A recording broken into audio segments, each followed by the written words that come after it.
Gubernur Maluku, Inspektur apel gelar pasukan operasi ketupat Salawaku tahun 2022.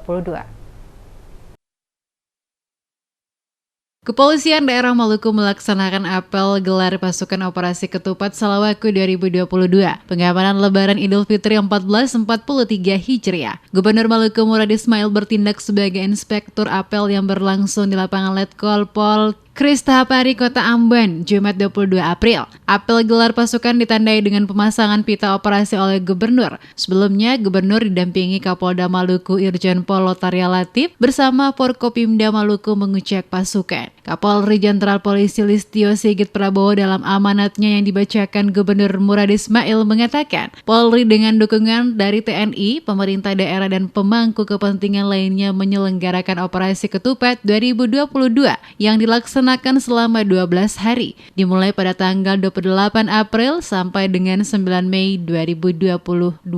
Pengamanan dilakukan di seluruh Indonesia baik masjid, tempat wisata, pusat perbelanjaan, terminal pelabuhan, stasiun kereta api, dan bandara. Adanya kebijakan pemerintah untuk tidak melarang masyarakat melakukan perjalanan mudik telah ditanggapi dengan euforia. Harus diikuti dengan terus menggelar kegiatan vaksinasi, walaupun situasi pandemi COVID di Indonesia saat ini sudah terkendali, namun belum sepenuhnya selesai. Dalam pelaksanaan operasi tahun ini dilibatkan sebanyak 144.392 personel gabungan yang terdiri atas 87.888 personel Polri, 13.287 personel TNI, serta 43.245 personel yang berasal dari instansi terkait. Pelaksanaan pengamanan Idul Fitri lanjut Gubernur tentunya tidak terlepas dari kebijakan pemerintah melalui Instruksi Mendagri nomor 22 tahun 2022 tentang pemberlakuan pembatasan kegiatan masyarakat yang diberlakukan dari tanggal 19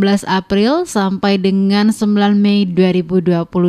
Beserta surat edaran Satgas COVID-19 nomor 16 tahun 2022 tentang ketentuan perjalanan orang dalam negeri pada masa pandemi COVID-19 yang berlaku efektif mulai tanggal 24 April tahun 2020.